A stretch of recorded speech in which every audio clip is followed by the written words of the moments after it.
Vous savez, Dieu n'a peur de personne. C'est nous qui avons peur des gens. Dieu n'a peur de personne, ni de rien. Il est omnipotent. Dites omnipotent. Donc, quand vous commencez à comprendre sa puissance, la peur disparaît de votre vie.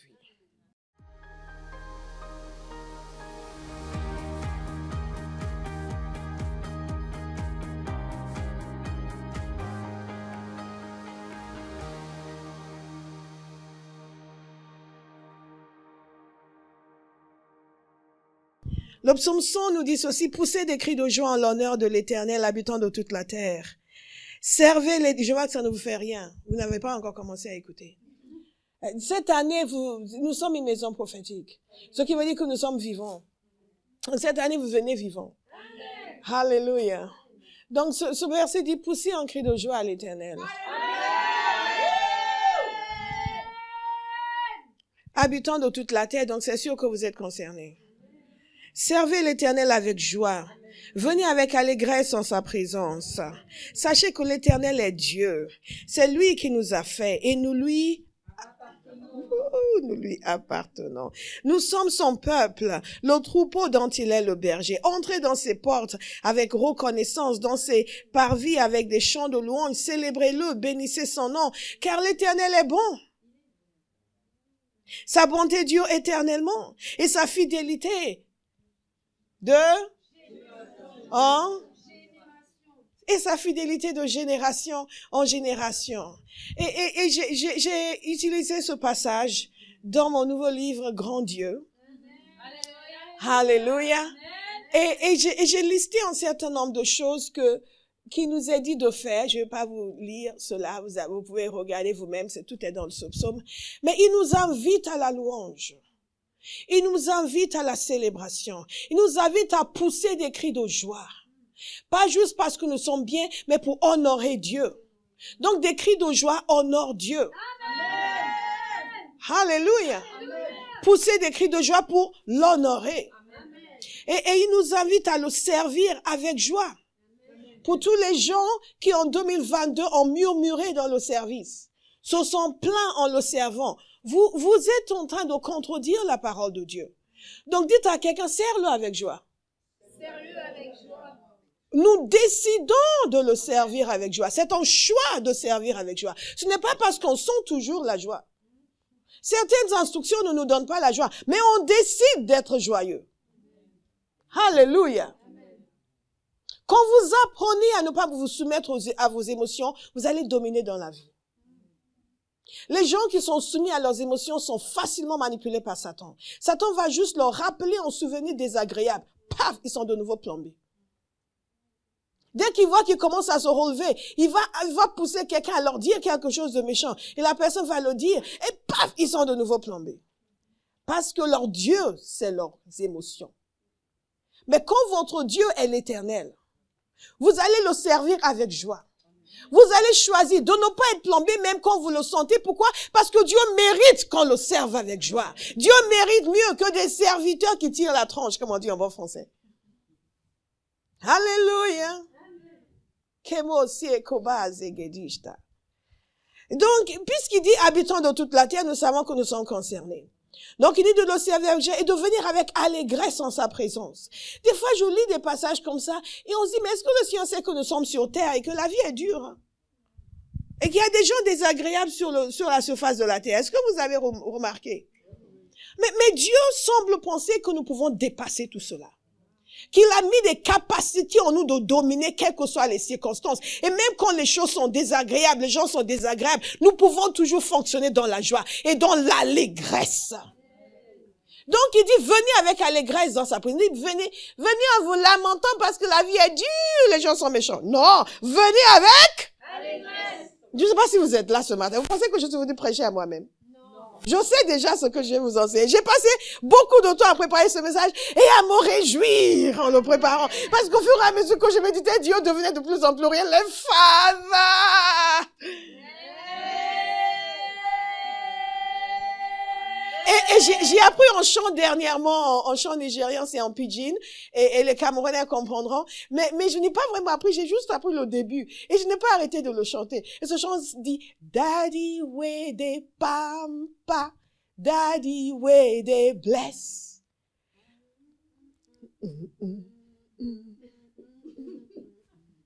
Elle a fait comme moi, elle a fait juste au début.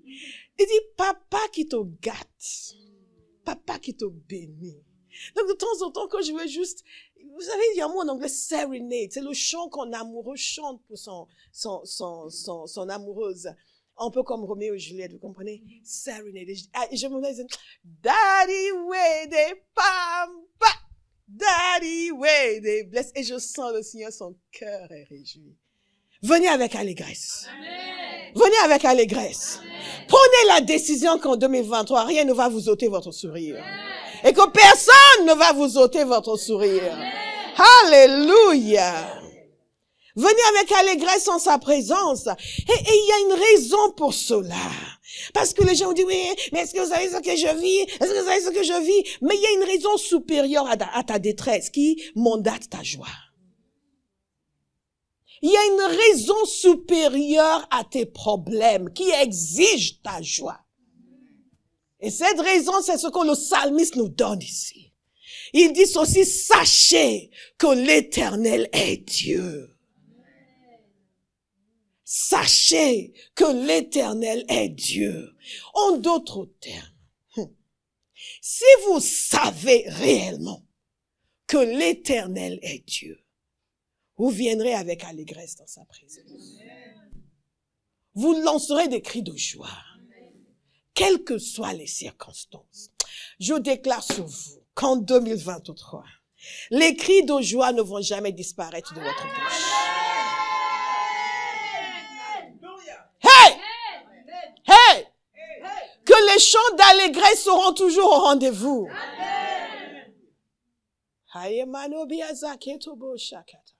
Mademoiselle ici, elle disait, des fois elle avait fait une bêtise et elle se repentait devant le Seigneur. Et ensuite elle sentait une joie et elle disait, non, mais j'ai pas droit. Non. Dites la joie du Seigneur. Est ma force. Parce que quand vous vous êtes repenti, que Dieu vous a tac, et après il vous donne la joie. Parce que maintenant, il faut continuer. Et c'est avec cette joie que vous allez avoir la force pour maintenant faire bien ce que vous aviez mal fait. Amen. Alléluia. Dieu n'est pas un père fouettard. Non, sachez que l'Éternel est Dieu. C'est lui qui nous a fait. Et nous lui appartenons. Nous sommes son peuple. Le troupeau dont il est le berger. Et parce qu'il est Dieu, parce qu'il est notre berger, parce qu'il est le Créateur, nous sommes invités à le célébrer, à entrer dans ses portes avec reconnaissance, dans ses parvis avec des chants de louange. Je dis toujours que votre attitude dans la louange trahit votre connaissance ou votre absence de connaissance de Dieu. C'est une évidence. Parce que même si le monde entier était en train de vous tomber sur la tête, Dieu est toujours Dieu. Dites, sachez. Dites à quelqu'un, sache. Que l'Éternel est Dieu.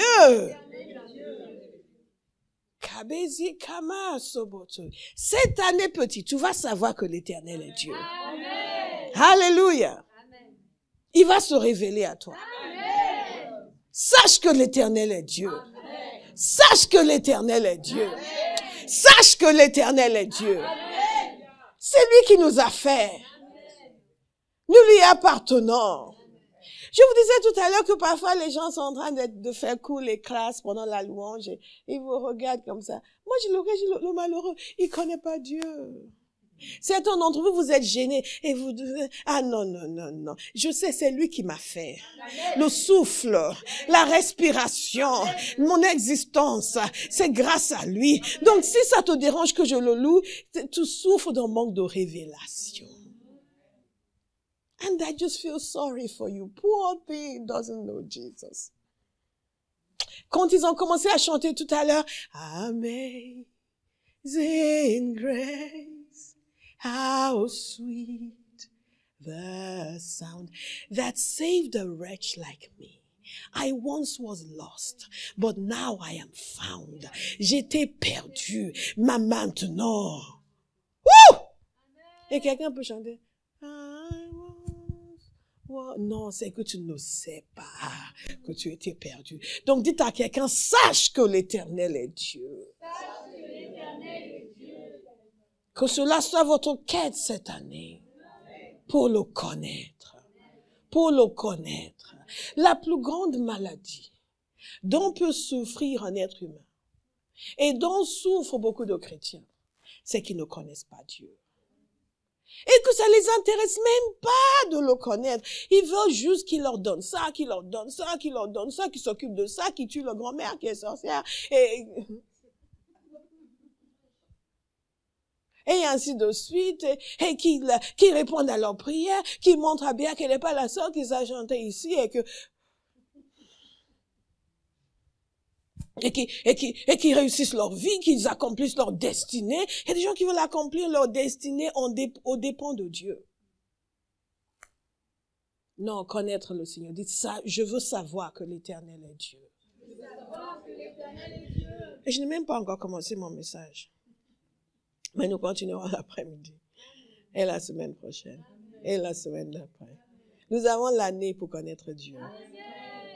Zibake Kata. C'est lui qui nous a fait et nous lui appartenons. Ce sentiment d'appartenance doit être grand à l'intérieur de nous. Doit remplacer l'idée que nous nous appartenons. C'est ma vie, je fais comme je veux, personne ne peut rien me dire, je fais mes choix. Non, c'est la vie qui l'a sauvé. C'est la vie qui l'a créée. C'est la vie qui l'a amené à l'existence. La parole de Dieu dit que quand il a créé l'homme, il a soufflé en lui. Il lui a donné la vie. Et la vie, vous n'existez que parce qu'il le veut. Il le voulait, il le veut encore. Kamesia. Donc vous lui appartenez. Et il est venu nous racheter par Jésus. Jésus nous a rachetés, a payé le prix pour nous délivrer de l'esclavage de Satan. Non, nous lui appartenons doublement. Doublement. Parce que sans lui, nous serions condamnés. Donc c'est lui qui nous a fait. Il est notre créateur, nous lui appartenons. Et la première chose sur laquelle nous voulons nous attarder concernant Dieu, c'est le fait qu'il est notre créateur. Qui est Dieu? Il est le créateur. Pour le connaître vraiment, il faut le connaître comme le créateur. Comme celui qui a tout amené à l'existence et qui vous a amené à l'existence. Il dit, c'est lui qui nous a fait. Dites-le à vous-même, c'est Dieu qui m'a fait. C'est Dieu qui m'a fait. Et juste le fait de savoir que c'est lui qui vous a fait, vous permet de savoir que vous n'êtes pas juste en chiffres. Il vous a fait. Non seulement il vous a fait, il vous connaît. Hey, nous allons parler de l'omniscience de Dieu. Et je vais vous donner un témoignage qui va vous toucher. J'en suis persuadée. Je l'ai déjà donné à Barras. Mais vu que les gens n'ont pas beaucoup de mémoire, mais cette année, ça va changer. Alléluia. Ils risquent de ne pas se souvenir. Donc, je vais vous rappeler. Hey, c'est lui qui t'a fait. Vous savez, quand nous commençons à connaître le Seigneur, au lieu de chercher constamment à lui arracher de l'aide, quand nous commençons à le connaître, il y a certaines choses que nous n'allons même pas lui demander, qui vont aller de soi. Parce que nous comprenons que c'est dans sa nature. C'est dans sa nature, c'est dans son fonctionnement. C'est une conséquence directe de ce qu'il a fait. S'il m'a fait, ça va de soi qu'il me connaît. Seigneur, est-ce que tu sais même que je suis là? Seigneur! C'est un livre. La petite Zimbabwéenne qui habite en Colombe, tu te souviens? J'ai pas donné ton adresse. Les frères ne vont pas venir chez toi, t'inquiète pas. Ou tu préfères qu'ils viennent? Oh non, non, non. Et il y a certaines attitudes que nous avons vis-à-vis de Dieu qui vont changer radicalement quand nous allons vraiment le connaître. Dites à quelqu'un, c'est lui qui t'a fait.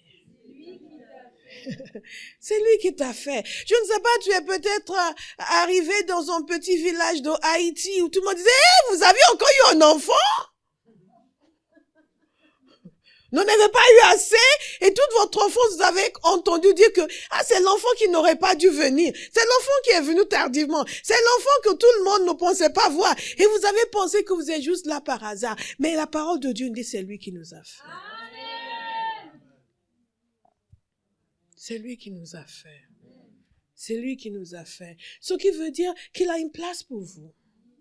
Il a un positionnement pour vous. Il a un rôle pour vous. Ça enlève le rejet. Ça enlève tous ces efforts pour prouver quelque chose. Moi aussi je. Comment? Non, c'est lui qui nous a fait. C'est lui qui t'a fait. Alléluia. Je vous parle souvent de cet enfant intelligent dans ma famille. Qui, une fois, je disais, mais tu sais, tu dois me dire merci. Hein. C'est parce que j'ai amené ton père ici qu'il a rencontré ta mère et que tu es là. Parce que sinon, tu ne serais pas là. Il m'a dit, mais je serais venu dans une autre famille.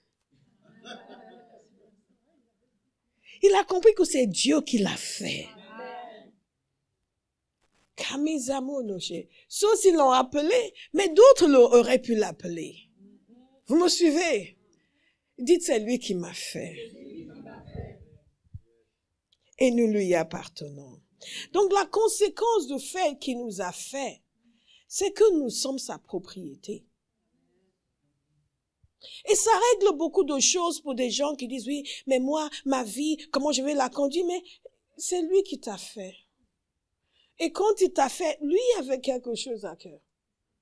Et en réalité, tu ne dois orienter ta vie que dans le sens de ce que lui avait à cœur. Parce que sinon, tu es en train de le voler. Tu lui voles un être humain. Toi. Tu te soustrais à son plan. Alors que c'est lui qui t'a fait. Et qu'il avait quelque chose en tête quand il t'a fait. Et toi, maintenant, quand tu es là, tu décides que finalement, ça m'intéresse pas. C'est ça qui m'intéresse. Tu es un voleur. Tu as soustrait un être humain de son arsenal. Sans parler de tous les gens que nous essayons de convaincre de faire ci, de faire ça, en dehors de la volonté de Dieu. Nous sommes en train de lui voler des humains. Donc, si vous savez que c'est lui qui vous a fait, vous savez aussi qu'il ne se trompe pas. Donc, votre existence n'est pas un accident. Et donc, il doit y avoir un sens à votre vie. Il doit y avoir quelque chose de particulier qu'il veut faire avec vous. Et qui va faire si vous coopérez avec lui? Vous comprenez comment, au lieu de constamment penser à soi, si on commence à penser à Dieu, au fur et à mesure qu'on le connaît, il y a des conséquences évidentes pour nous. Dites, c'est lui qui nous a fait. C'est lui qui nous a fait. Le Seigneur nous a fait, donc il est le Créateur. Et la parole de Dieu nous dit que tout ce qui existe, existe par la parole de Dieu. Le psaume 33, verset 6, notez-le. Le ciel a été fait par la parole de l'Éternel et toute son armée par le souffle de sa bouche. My God.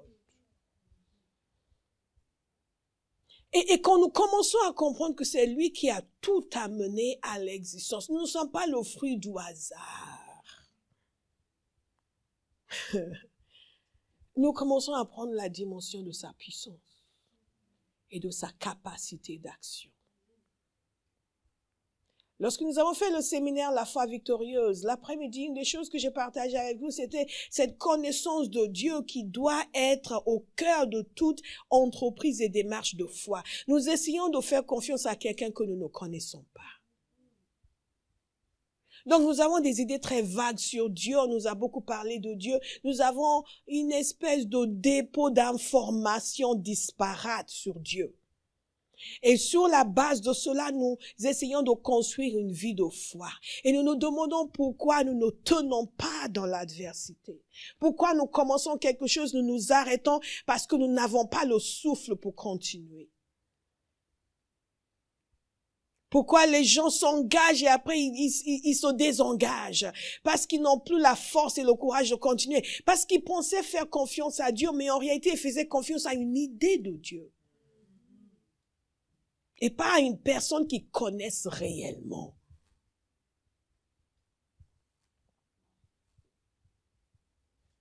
Et je vous assure que beaucoup de chrétiens, sinon la majorité, vivent sur la base d'une idée de Dieu. informations disparates accumulées à droite et à gauche sur sa personne. Et ils ont constitué une image de quelque chose qui devrait être une vague ressemblance de Dieu, mais qui, en réalité, est souvent en dissonance avec la réalité de Dieu. Est-ce que je peux vous interpeller pour dire cette année, faites de Dieu votre projet. Faites de la connaissance de Dieu votre projet.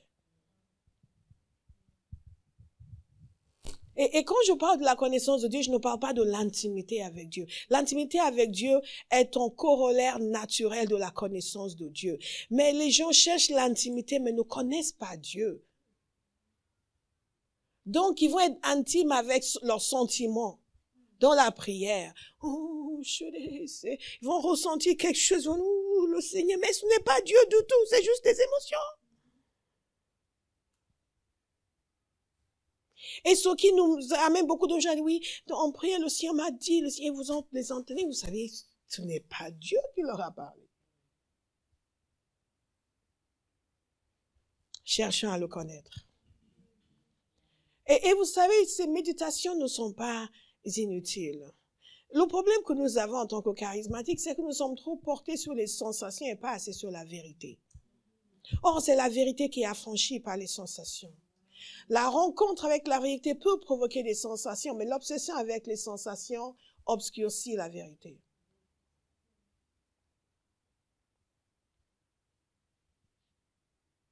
Une fois, j'ai posé une question. C'était juste avant Noël, pendant le période de l'Avent. J'ai demandé à des gens de me donner des prophéties sur la venue de Jésus. Vous serez étonnés de savoir que les gens ne connaissaient pas les prophéties sur la venue de Jésus. C'était Ésaïe. Donc j'ai répondu quel passage? Et quelqu'un est venu marquer un passage. J'ai dit bien, j'ai triché, je suis allé regarder sur Internet. Mais nous sommes des chrétiens nés de nouveau.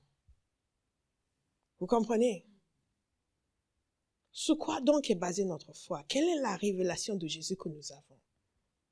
Si vous venez de vous convertir aujourd'hui, je veux bien. Mais si vous êtes chrétien depuis des années, vous ne connaissez aucune prophétie sur la naissance de Jésus.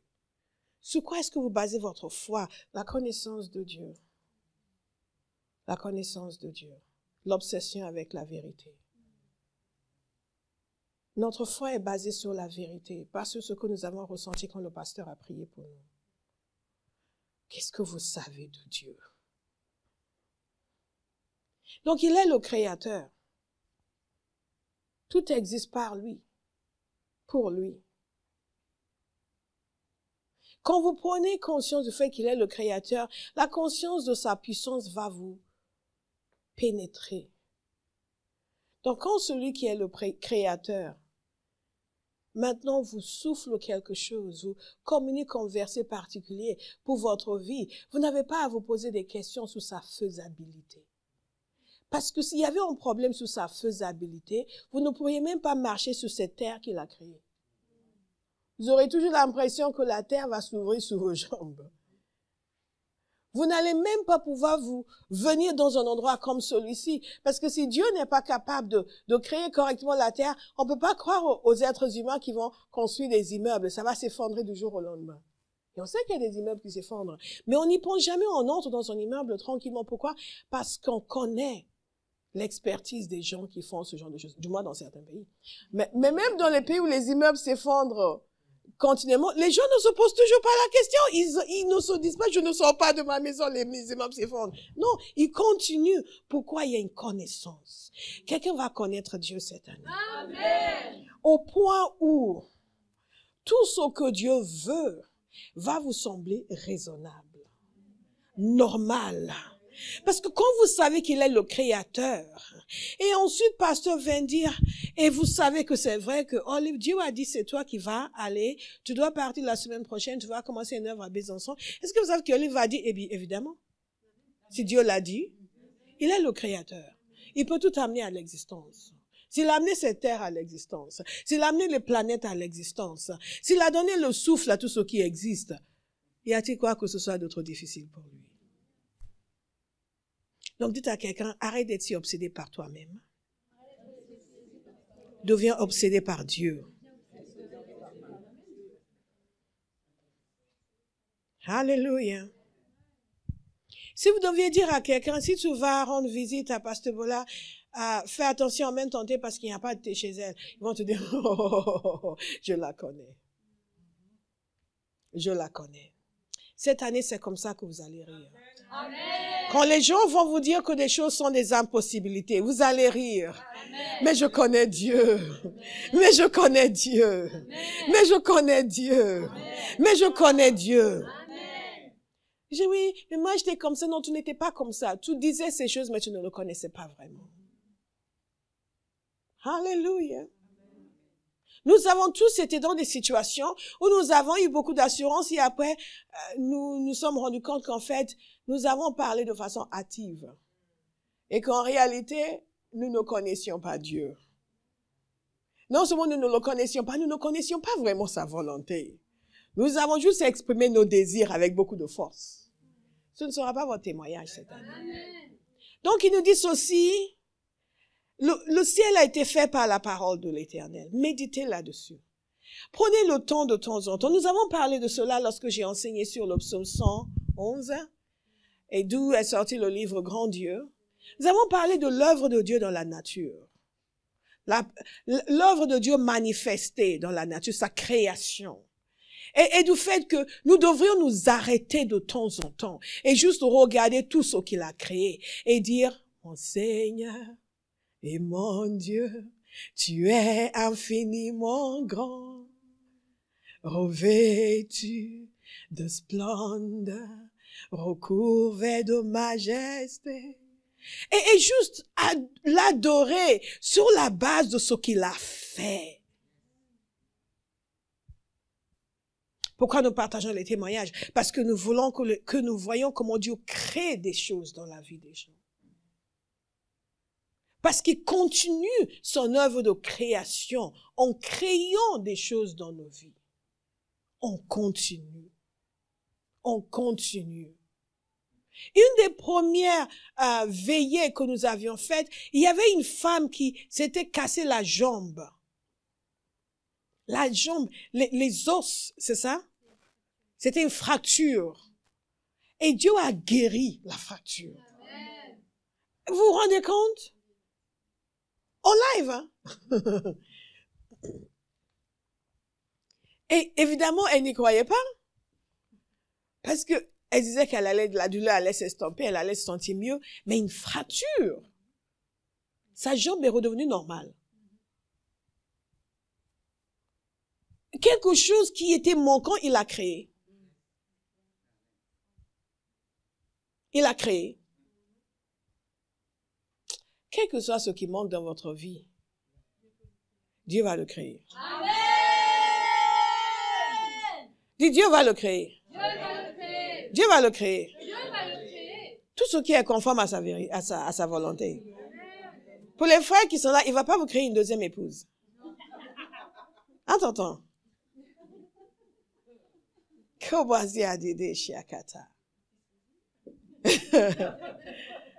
va le créer. Est-ce que vous voyez à quel point le manque de connaissance de Dieu nous mine? Nous nous promenons comme des mendiants, alors que le Créateur des cieux et de la terre nous a appelés ses enfants. God punish the devil. Dites, je vais vivre victorieusement. Alléluia. Pour honorer le Seigneur. Pour honorer le Seigneur. Pour que les gens qui vous connaissent puissent dire, comme ils ont dit à Abraham, ton Dieu est Dieu. Il y a de longues années, j'ai lu ce passage, something happened inside me. Ça a déclenché quelque chose en moi. Je dis, ça doit être ma vie. Et quel que soit ce que ça demande, Seigneur, fais-le en moi. Amen. Nous allons prier tout à l'heure. Et vous allez demander au Seigneur d'intervenir, de faire une intervention chirurgicale. Amen. Et ça fait des années que je le prie. Et Dieu le fait. Vous voyez comment je suis merveilleuse? Je n'étais pas comme ça avant. Si on fait une intervention chirurgicale, hey, les gens qui me connaissent doivent dire, ton Dieu est Dieu.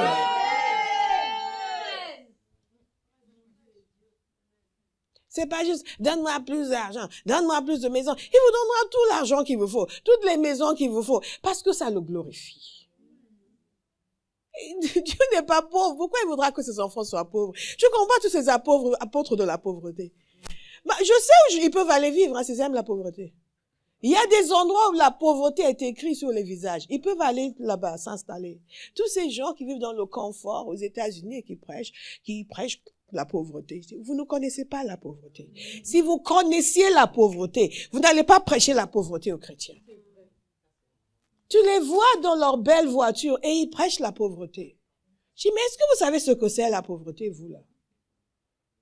Et vous rentrez ensuite dans votre belle villa de 5, 6, 7, 10 pièces et vous venez à la télévision pour dire oui, les gens qui prêchent que Dieu veut bénir financièrement. Non, attends, toi là, pourquoi tu ne renonces pas à cette maison, à cette voiture, ne renonces pas à tout ça? Ça met les gens en colère parce que une des personnes que je respecte par ailleurs, qui a été qui a été pour beaucoup dans tout ce climat que nous avons dans l'église aujourd'hui, on attaque les gens parce qu'on dit au peuple de Dieu que Dieu les bénira. Je ne parle pas de ceux qui escroquent le peuple de Dieu. Mais il y a des extrêmes des deux côtés, vous comprenez? Il y a des extrêmes des deux côtés. Et cet homme, un homme bien par ailleurs, mais qui a été pour beaucoup dans tout ce mouvement, on découvre qu'il gagne quand même plusieurs millions par an. Il a un revenu de plusieurs millions de dollars, pas de cédis, je sais pas, qu'est-ce que vous, au Zimbabwe là, c'est quoi? Pas de dollars zimbabwéens, non. Dollars américains. Un revenu par an. Et il va parler de la pauvreté et les gens le suivent.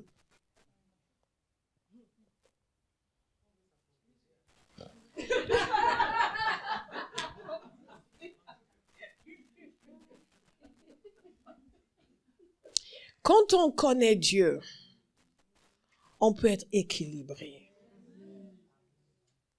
Le problème des gens qui deviennent avides de l'argent et avares, c'est qu'ils ne connaissent pas Dieu. Et ils se servent de Dieu. Ils ne connaissent pas Dieu. Vous savez, quand on connaît Dieu, on évite les écueils d'un côté et de l'autre. Les gens qui ne connaissent pas Dieu, qui se servent de Dieu, c'est eux qui vont trouver un prophète qui va leur dire, va vider ton compte, Dieu va agir. Et ils vont dire, ah, oui, serviteur de Dieu. Et il va dire, mets ça là. Amène de l'huile de palme. Oui, amène un foulard. Amène ceci. Et ils vont faire ça. C'est des ritualistes. C'est pas des chrétiens. Ce sont des occultistes. Oui, on verse de l'huile de palme dessus. Et symboliquement, je te laisse partir avec 1 euro. Ce 1 euro là, Dieu va multiplier. Le reste, le serviteur garde. Que l'onction reste dessus. Menteur, voleur. Parce que le peuple ne connaît pas son Dieu. Les serviteurs ne connaissent pas Dieu, le peuple ne connaît pas Dieu. Et ils s'escroquent mutuellement. Est-ce que vous me suivez? Quand on connaît le Seigneur, on ne se fait pas avoir.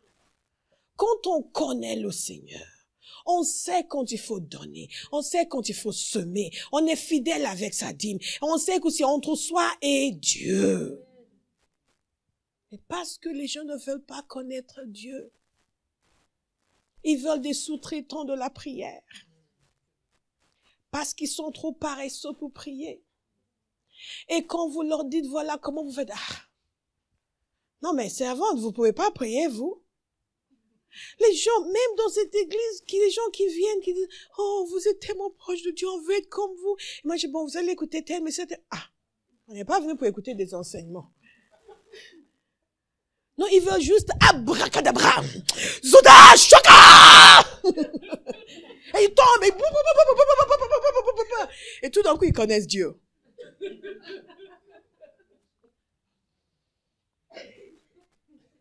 Dès 2023, je vais connaître le Seigneur. 2023, je ne vais pas chercher des raccourcis.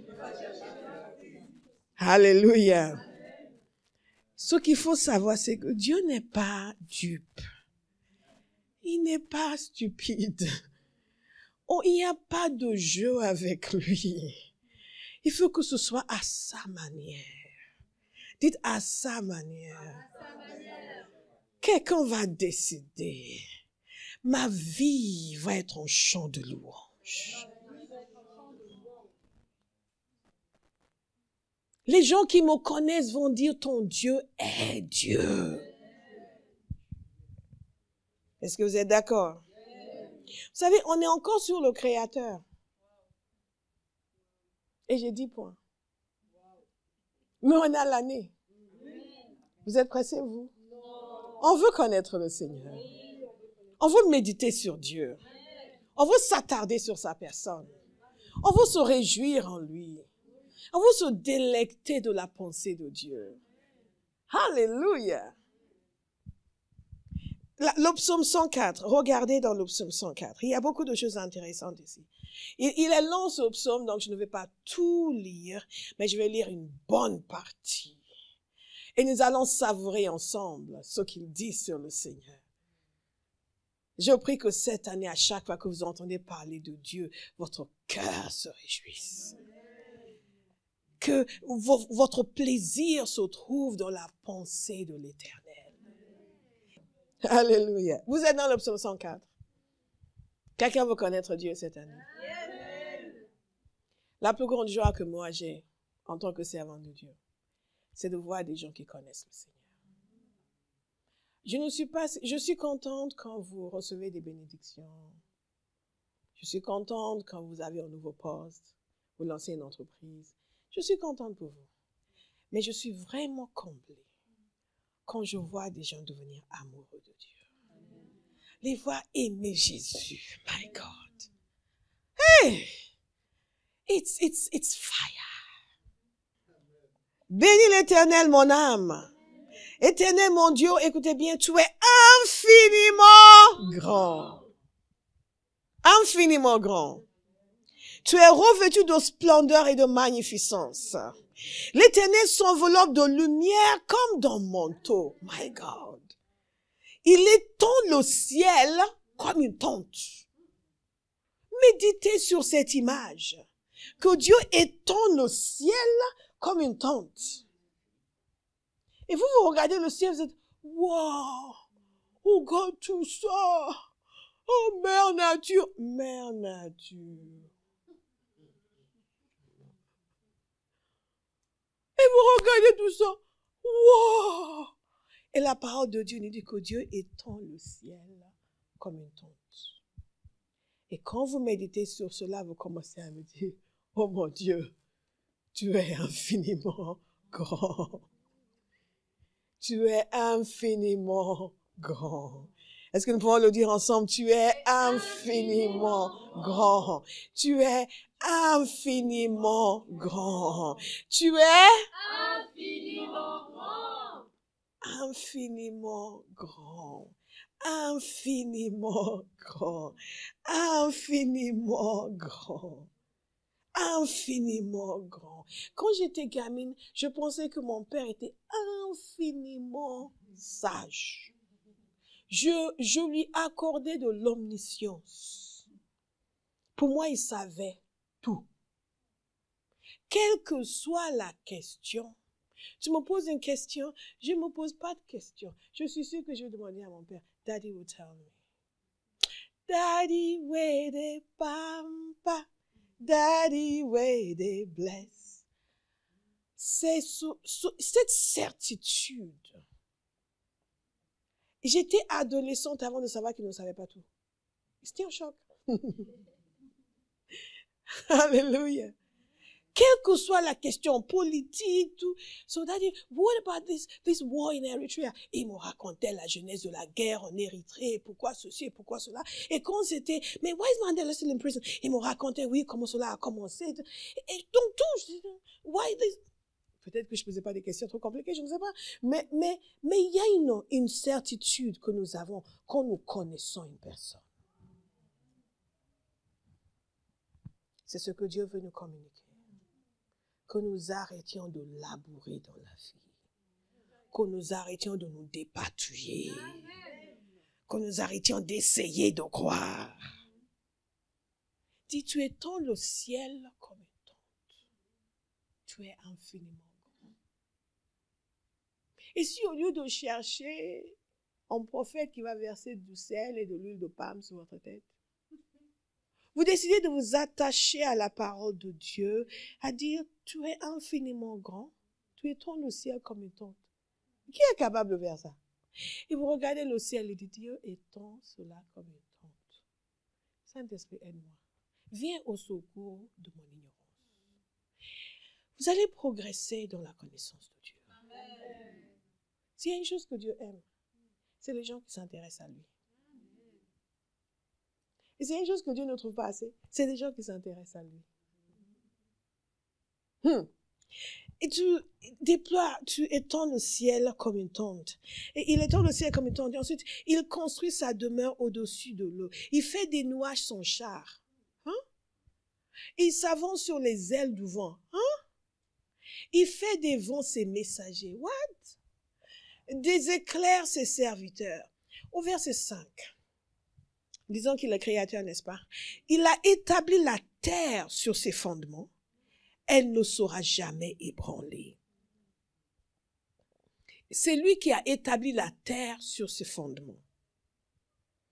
Quand vous allez méditer sur ce qu'il y a en dessous de la terre, vous allez comprendre à quel point cette phrase est profonde. Que vous aussi. Tu l'avais couvert de l'océan comme d'un vêtement. L'eau recouvrait les montagnes. Elle a fui à ta menace. Elle s'est sauvée au son de ton tonnerre. Regardez la suite. Des montagnes se sont élevées, des vallées se sont abaissées, à la place que tu leur avais fixée. Il est en train de dire ici que toute la création que nous voyons, Dieu a défini des frontières, des limites, des emplacements pour chaque élément. En d'autres termes, il est souverain sur la nature. Il est maître sur la nature. Il l'a amené à l'existence et il détermine ce qu'elle deviendra.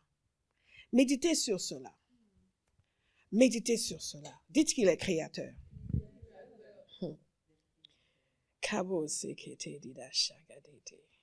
Tu as posé une limite que l'eau ne doit pas franchir afin qu'elle ne revienne plus couvrir la terre. Vous vous souvenez de la promesse que Dieu avait faite après le déluge? Quelle est l'alliance qu'il avait faite avec Noé? Exactement. Qu'il n'allait plus envoyer de l'eau pour détruire la terre. Et le psalmiste déclare ici qu'il a fixé des limites. Il a posé une limite que l'eau ne doit pas franchir, afin qu'elle ne revienne plus couvrir la terre. Il conduit les sources vers des torrents qui parcourent les montagnes. Tous les animaux sauvages y boivent. Les ânes y étanchent leur soif. Les oiseaux du ciel nichent sur leurs rives et chantent dans les feuillages. Du haut de sa demeure, Dieu arrose les montagnes. La terre est rassasiée du fruit de ton travail. Il fait pousser l'herbe pour le bétail et les plantes pour les besoins de l'homme afin que la terre produise de la nourriture. Et il continue.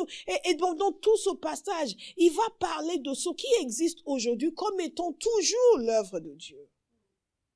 Et c'est ça qui est merveilleux parce que ce n'est pas simplement qu'il a tout créé. Au commencement, Dieu créa les cieux et la terre. La terre était informe et vide. Et l'Esprit de l'Éternel se mouvait sur les yeux. Et Dieu dit que la lumière soit et la lumière fut. Et l'un après l'autre, il a créé tout ce qui existe. Mais ce que le psalmiste est en train de nous dire ici, et c'est vraiment très profond, ce n'est pas simplement qu'il avait créé à un moment donné, c'est qu'il continue d'alimenter, de créer, de pourvoir chaque jour. Dites chaque jour. Chaque jour. Chaque jour. Chaque jour. Chaque jour. Vous savez, nous pouvons penser que oui, mais c'est les êtres humains qui font ci, c'est les êtres humains qui font ça. Mais tout ce qui est là existe à cause de Dieu. Si Dieu devait étendre un doigt sur la France et dire sécheresse, on ne saura pas pourquoi, mais tout va se dessécher. Nos meilleurs systèmes d'irrigation ne nous seront d'aucun secours. Mais nous oublions facilement. Le psalmiste veut que nous gardions ces choses à l'esprit, que nous comprenions que même notre vie de chaque jour est alimentée par le Seigneur.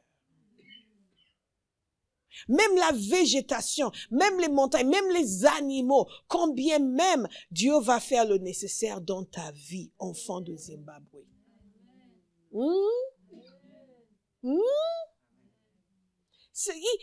Ça couvre tout. La création initiale, les cieux, la terre établie, la végétation, tous les éléments sur la terre, tous les animaux sur la terre, les oiseaux et les humains. Dites, et les humains. Et les humains. Because he lives, I can face tomorrow. Because he lives, all fear is gone. Because I know, oh, he holds my future. And life is worth a living just because he lives. La question est de savoir, poser la question à quelqu'un, est-ce que tu connais son identité? Est-ce que tu le connais comme le Créateur?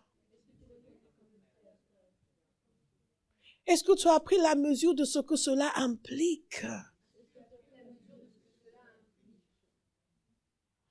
Quand nous avons fait la série sur le psaume 111, je vous ai dit de sortir de la maison et à chaque fois que vous sortez, regardez et commencez à remercier Dieu pour tout. Remerciez-le pour le ciel. Remerciez-le pour la pluie, même quand vous êtes trempé. Remerciez-le pour la végétation. Quand nous commençons à voir sa main dans tout ce qui est plus grand que nous, notre assurance en lui grandit. Et quelqu'un va me dire, et tu penses que ça va se faire? Je dis, ah, mais Dieu. Ah, mais Dieu. Ah, mais Dieu. Dites à quelqu'un, mais Dieu. Mais Dieu. Mais Dieu. Dans Ésaïe 4, le prophète Ésaïe, il fait une déclaration concernant le serviteur de l'Éternel. Et ensuite, il dit au verset 25, voici ce que, non, c'est pas au bon moment. Dans Ésaïe 4, il dit ceci au verset 25, voici ce que dit l'Éternel. Et il veut dire de qui il s'agit. Et je veux que vous soyez très attentifs. De qui il s'agit? C'est pour cela que je demandais si vous connaissez son identité. Parce que souvent on va dire le Seigneur, le Seigneur, le Seigneur. Quel Seigneur? Quel Seigneur? Quel Seigneur? Oui, mais Dieu, quel Dieu? Lequel? Et Isaïe vient ici présenter celui qui l'a envoyé. Et il dit le concernant le Dieu qui a créé le ciel et l'a déployé, qui a disposé la terre et tout ce qu'elle produit, et qui donne la respiration à ceux qui la peuplent, c'est-à-dire moi. Le souffle à ceux qui y marchent. A dit, c'est ce Dieu-là. Au verset 8, je suis l'Éternel. Voilà quel est mon nom. Je ne donnerai pas ma gloire en autre, ni la louange qui m'est due aux sculptures sacrées. Donc, ce que nous comprenons, c'est que cette année 2023, vous devez savoir qui est votre Dieu. Pas juste, il s'appelle comment ça? Oh, je connais les noms de Dieu. Oh, je connais les attributs de Dieu. Est-ce que vous connaissez Dieu?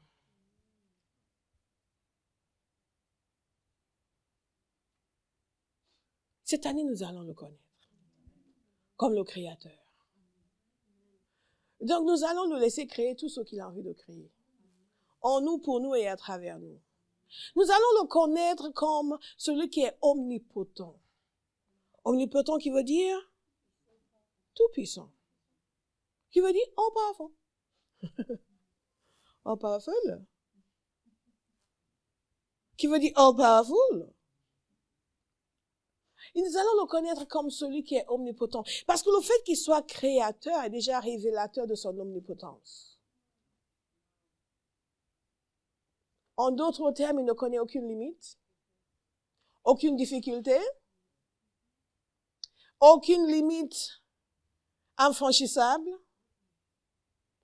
aucune difficulté insurmontable, aucun problème sans résolution. C'est une merveilleuse manière de vivre. Dieu est comme ça. Et c'est comme ça que sont ceux qui le connaissent. Est-ce que ce n'est pas merveilleux de vivre une année où aucune limite ne vous est infranchissable,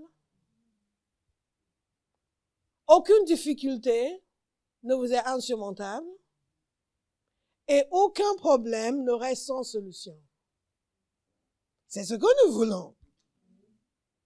Mais celui qui est ainsi, nous ne voulons pas le côtoyer. Nous allons appeler tous les Zimbabwéens de Paris pour leur demander de l'aide.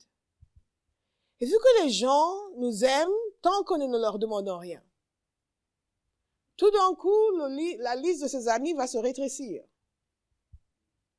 Quand tu as demandé une faveur 2 fois, abstiens-toi d'en demander pendant 10 ans.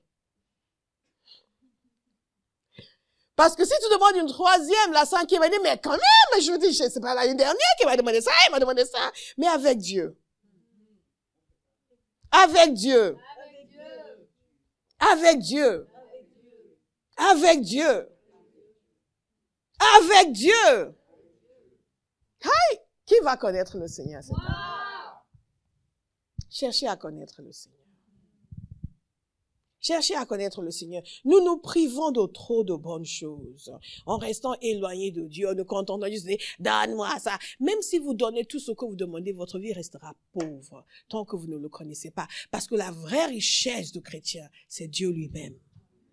Ce n'est pas les biens que Dieu donne, c'est Dieu lui-même. Nous sommes faits pour lui. Nous ne sommes satisfaits que par lui. Je vous le garantis.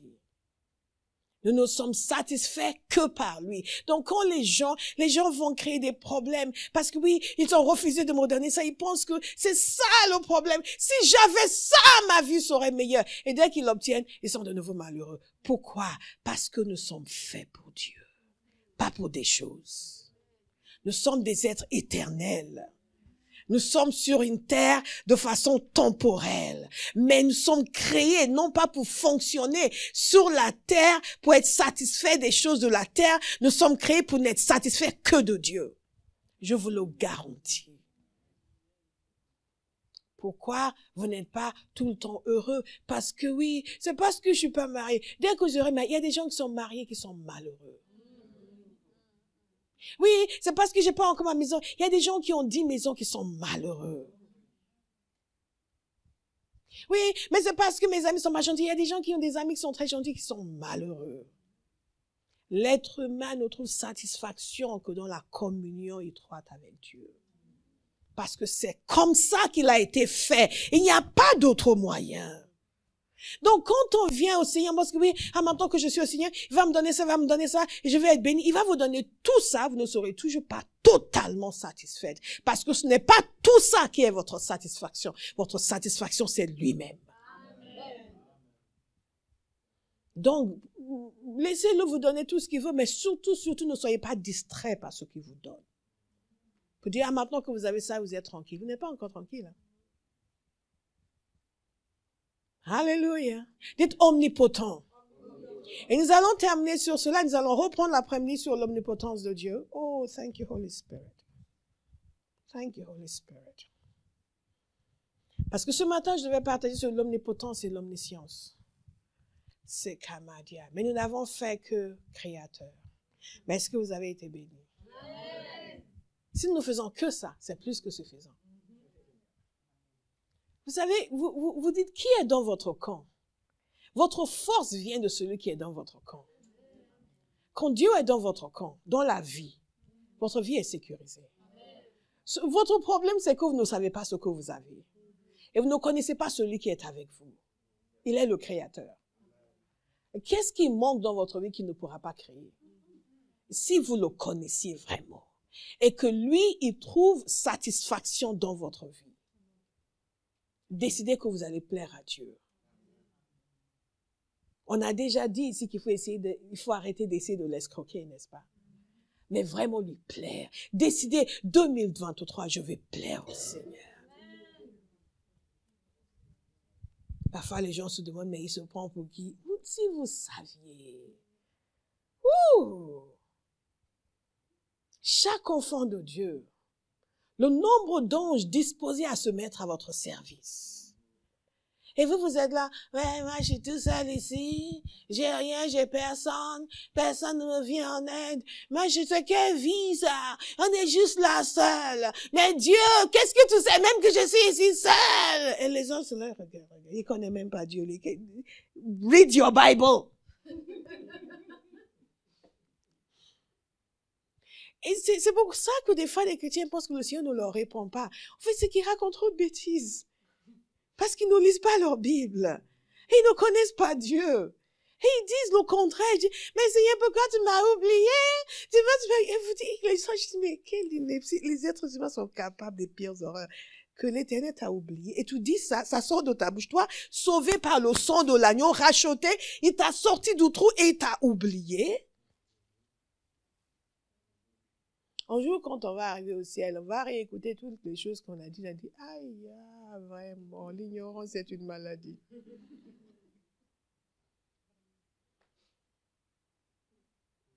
Est-ce que quelqu'un va choisir de connaître Dieu cette année? Yeah. Quand vous prenez sa parole et vous lui dites, révèle-toi, et vous le méditez, vous allez être étonné des choses que vous allez voir. On parle du fait que Dieu est créateur depuis, on n'a toujours pas fini. Il est omnipotent. En d'autres termes, il a la capacité de tout faire conformément à sa volonté. My God. My God. Il a la capacité de tout faire conformément à sa volonté. Tout. Tout. Absolument tout. Il a la capacité de tout faire. Il n'est pas vantard. Il dit, je vais faire. C'est parce qu'il est capable de le faire. Et il a démontré sa capacité. La création, c'est la démonstration de son omnipotence. Toute l'histoire du peuple de Dieu a la démonstration de son omnipotence. Et je dis souvent que Dieu semble aimer se compliquer les situations. Nous, on cherchait le moyen le plus facile, on va entrer dedans quand ça nous semble le plus facile, paf, et on fait ce qu'on a fait et on court. Dieu va arrêter que ça se complique. Et lui-même va le compliquer davantage. Pour qu'on n'ait pas de doute que c'est sa puissance qui a agi. Il va rendre les choses tellement complexes et difficiles. Et nous, on va être comme Moïse, on va aller se cacher dans le désert, puis j'en peux plus. On veut libérer, qu'ils sont libérés, moi, c'est fini. On va aller se cacher dans le désert, on va vivre sa vie dans le désert pour dire, nous, les histoires d'appel de Dieu, là, sauver le peuple, non, j'en peux plus. J'étais pasteur 20 ans, ils ont failli me tuer. Je suis sorti vraiment juste avec moi. Les chrétiens sont terribles. Ne me parlez plus de chrétiens, je vais aller vivre dans le désert. Parce que notre puissance est limitée. Il y a certaines choses que nous voyons, nous disons. He came, he saw, he abandoned. Veni, vedi, non vici. Alléluia. Amen. Amen. Et donc, mais Dieu, il aime la bagarre. Et un serviteur de Dieu que j'aime beaucoup, c'est un père, un vieux. Et c'est quelqu'un, c'est un troublion. Dieu l'utilise pour causer des problèmes. J'aime beaucoup son ministère. Et il dit, I have nuisance value. J'ai une valeur de nuisance. Donc, quand les gens veulent s'opposer à l'évangile, le Seigneur l'envoie là-bas. Il va arriver, il va dire, oui, et ici, aucune église n'est permise. Ici, un pasteur qui vient ici, on va le tuer. Ici, il dit, si tu ne veux pas d'église, c'est que c'est toi qui vas devoir partir. 3 jours après, le gars est décédé. Et ils vont construire une église. Vous savez, Dieu n'a peur de personne. C'est nous qui avons peur des gens. Dieu n'a peur de personne, ni de rien. Il est omnipotent. Dites omnipotent. Donc, quand vous commencez à comprendre sa puissance, la peur disparaît de votre vie. Beaucoup de chrétiens, curieusement, vivent sous la peur de l'occultisme. C'est une des choses les plus stupides qui existent. Je vous assure. Votre Dieu est omnipotent. Et vous avez peur que des gens qui servent une puissance inférieure puissent vous nuire. Vous ne le connaissez pas. Dites à quelqu'un, tu dois connaître Dieu. Tu dois connaître Dieu. Tu dois connaître Dieu. Quand j'étais jeune chrétienne, j'ai entendu une histoire. Mon pasteur de l'époque a raconté une histoire qui m'a fait Mais vous savez, avant de me convertir, j'avais déjà compris que les chrétiens, du moins ceux qui m'annonçaient l'évangile, croyaient que leur Dieu était plus puissant que toutes ces divinités de nos ancêtres. Je ne croyais pas ni dans leur Dieu, ni dans les divinités, par ailleurs. Mais au moins, j'avais compris le rapport de force. J'ai dit, ah, donc vous croyez que vous chassez les démons et alors que les ancêtres, ils suppliaient les démons. Ils leur présentaient des offrandes pour qu'ils s'en aillent. Et vous les chassez. Donc, vous estimez que vous avez plus de puissance et d'autorité qu'eux. La fille m'a regardé comme ça. Elle était convaincue, moi pas. Elle a trouvé que c'était juste ce que je disais. Donc, j'avais compris la mentalité des chrétiens avant d'être converti. Mais j'ai découvert des choses qui m'ont quand même épaté. Parce qu'en grandissant dans l'église catholique, dans l'église anglicane, on n'avait pas cette idée. On parlait de Dieu tout-puissant. Mais on n'avait pas vraiment une expérience de sa toute-puissance. Vous comprenez? On n'avait pas une expérience. Au contraire, on voyait que certains même de ces soi-disant vicaires, on avait toujours des histoires sur le fait qu'ils avaient des choses en dessous de leur soutane pour se regarder du mauvais œil de certains chrétiens. Mais bon. Et donc, je découvrais ces autres qui pensaient qu'ils avaient plus de puissance. Et mon pasteur avait raconté une histoire. Et il avait dit que quelqu'un qui, je pense que c'était quelqu'un de l'église qui était venu se confesser, était allé voir en Babalawo, en Sangoma, et pour quelque chose. Et l'autre l'a regardé, mais avec un étonnement, et a dû lui expliquer que la puissance qui était avec lui était plus que sa puissance à lui. Et en fait, il lui a parlé mal et l'a chassé. Et l'autre était venu se confesser. Et j'ai entendu cette histoire, ça m'a marqué. J'étais toute jeune dans la foi, j'avais peut-être quelques mois de conversion. Parce que cette dimension de la puissance, de ce Dieu puissant, je ne connaissais pas. Je ne connaissais pas. Mais s'il y a encore une dimension de Dieu que nous devons saisir, c'est la dimension de sa toute-puissance. C'est faute de croire à sa toute-puissance que beaucoup de gens lui désobéissent. Quand il leur dit de faire quelque chose, ils ne voient que les difficultés. Ils ne voient pas la puissance de Dieu. C'est faute de croire à sa puissance que beaucoup de gens font les mauvais choix pour leur vie parce qu'ils ne croient pas à la puissance de Dieu pour les aider à arriver à bon port s'ils devaient faire les bons choix. Et quand Satan veut vous pousser dans la désobéissance, il va vous montrer toutes les difficultés et tous les obstacles. Et c'est là où les chrétiens désobéissent à Dieu parce qu'ils ne croient pas à sa puissance. Ils ne le connaissent pas dans cette dimension de sa toute-puissance. C'est un vrai problème dans l'Église. Parce que vous parlez avec des gens, tôt ou tard, à un moment donné, ils vont sortir quelque chose, un compromis qu'ils ont fait, un mauvais choix qu'ils ont fait. Et ils vont se défendre par ça. Non, mais qu'est-ce que tu veux que je fasse? Et vous leur dites, mais Dieu, oui, mais Dieu, vous voyez qu'ils ne croient pas du tout à sa puissance. Et beaucoup de gens ont l'impression qu'ils sont gentils envers Dieu.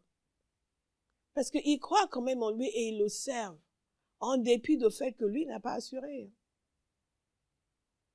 Si vous poussez vraiment, vous allez voir que c'est le fond du cœur de beaucoup de chrétiens. Et c'est parce que nous ne le connaissons pas. J'aime écouter les gens qui connaissent le Seigneur. Ce serviteur de Dieu, il connaît le Seigneur. Il a une assurance. Quand son père est décédé, son père l'avait choisi comme chef de famille, mais il était le 5e et ses frères lui ont dit, toi, en plus pas de la même mère. Ils ont décidé d'en finir avec lui. Et partout où ils sont allés, ils n'ont jamais réussi à l'atteindre. Et d'ailleurs, l'un d'entre eux est décédé en essayant de le tuer. Mais lui n'a rien fait, il n'a même pas prié. Vous m'entendez? Il n'a même pas prié. Il est allé voir en Babalawo. Quand il est sorti de là, le Babalawo est décédé. tous ses enfants sont décédés. Après, le frère en question est décédé. Et toute puissance. Mais il n'a pas fait, tu les perds. Non. Non. Et Jésus, qui meurt. Et après, ils rentrent à la maison, ils ont peur. Faut pas invoquer des choses si vous avez peur. Et il y a une dimension de la connaissance de Dieu. Dieu devient jaloux sur votre vie. Vous me suivez? Il devient jaloux sur votre vie. C'est on ne touche pas à celui-là. On ne touche pas à celle-là. Parce qu'il y a trop peu de gens qui lui appartiennent vraiment. Il y a trop de gens qui disent, Seigneur Jésus, Seigneur Jésus, Seigneur Jésus. Mais c'est juste pécuniaire. C'est juste du profit. Leurs cœurs ne lui sont pas entiers. Et il peut pas compter sur eux. Mais quand Dieu trouve un homme et une femme qui le connaît, qui lui obéit, sur qui il peut compter, il va manifester sa puissance à son égard. Nous voulons la puissance de Dieu. Et Dieu n'a même pas accès à notre cœur. Nous voulons la puissance de Dieu, mais Dieu ne peut même pas nous demander de faire quelque chose. La moindre chose qu'on demande, mais pourquoi on me demande ça? Pourquoi on me demande ça? Et tu veux la puissance de Dieu, tu vas attendre longtemps.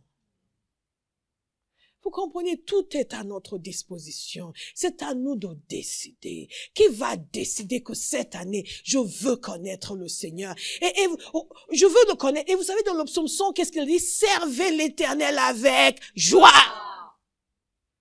C'est une clé. Pourquoi beaucoup de gens ne connaissent pas le Seigneur? Parce qu'ils ne le servent pas avec joie. Ils sont tout le temps en train de maugréer, comme si Dieu leur cassait les pieds, comme si les affaires de Dieu leur cassaient les pieds, comme si quand on demande ça. Pourquoi vous n'allez jamais le connaître? Parce que Dieu ne se révèle pas à des gens qui sont ingrats. Vous me suivez? Est-ce que vous me suivez? Est-ce que vous me suivez? Tout n'est pas le jeûne et la prière. Nous allons en parler cet après-midi. Il y a le jeûne, il y a la prière. Mais il y a aussi l'accès que Dieu a à nos cœurs. L'accès qu'il a à nos vies. On ne peut pas tout lui demander et peu lui rendre. Non, c'est pas comme ça. Je vous ai dit, arrêtez d'essayer de gruger Dieu. Ça ne marche pas. Donc les chrétiens sont là année après année. Ils ne connaissent pas le Seigneur. Ils n'ont pas la joie du Seigneur. Et ils pensent que c'est eux qui font la faveur à Dieu parce qu'ils sont quand même là. Dieu n'a pas assuré. Non, Dieu assure toujours. S'il manque quelque chose dans votre vie, vous êtes le coupable. Dieu assure toujours. Toujours. Mais quelqu'un va cesser d'être si têtu, d'être si arrogant, d'être si orgueilleux. N'oubliez pas, nous étions perdus, malheureux, destination enfer, condamnation éternelle, et il est venu te sortir de là. Tu vas servir l'Éternel avec joie cette année. À chaque fois que tu te plains en servant le Seigneur, tu es en train de te dire, Dieu, tu me casses les pieds. Ton travail me fatigue. J'ai d'autres choses à faire de ma vie. Tes affaires me fatiguent.